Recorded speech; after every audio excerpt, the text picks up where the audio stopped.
పంటల మీద పురుగు పడితే మందులు పిచికారీ చేస్తారు. అయినా సావకుంటే ఇంకో తీర్ల మందు కొడతారు. తెచ్చిన ఇత్తనాలు మొలవకుంటే పంట వీకేసి ఇంకో కంపెనీ పెడతారు. అదనకు ఎరువులు నీళ్లు పెట్టి పంటను కాపాడుకుంటూ వస్తారు. అంత చేసినా మార్కెట్లో అనుకున్న రేట్ వస్తుందా అంటే అది లేదు. నడుమిట్ల బోకరిగాళ్ళు జొర్రి రైతు కష్టం అంతా వాళ్ళ బొజ్జలలా నింపుకుంటున్నారు. బయట అందరికి తెలిసి ఇట్లా నడుస్తుంటే వెనక మళ్ళా తెలియకుండా గీ కథ అయిందో తానా. గుట్టలకు పుట్టలకే ఇస్తుర్రు అనుకుంటే దొంగలు కూడా పడ్డారు రైతు బంధుల.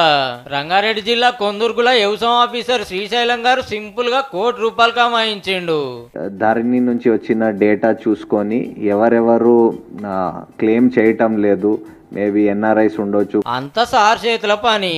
సబ్సిడీ ఇత్తనాలు వస్తాయి, ఎరువులు వస్తాయి అని ఆశలు చూపించి రైతుల కాడ పాస్బుక్, ఆధార్ కార్డు అట్లా జిరాక్సులు సంపాదించి సారే దరఖాస్తు పెట్టిండు దొంగ బ్యాంక్ అకౌంట్ తీసి.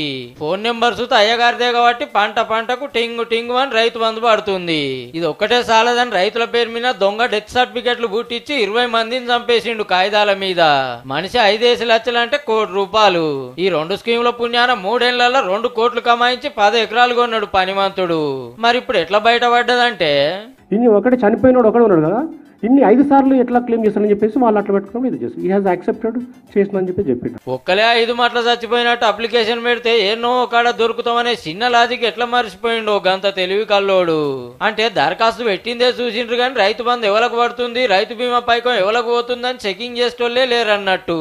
పైకం ఇవ్వాల్సిన వాళ్ళు ఇంత స్ట్రిక్ట్ గా డ్యూటీలు చేస్తున్నారు కాబట్టి మన సార్ పని అంత అల్కగా అయిందన్నట్టు.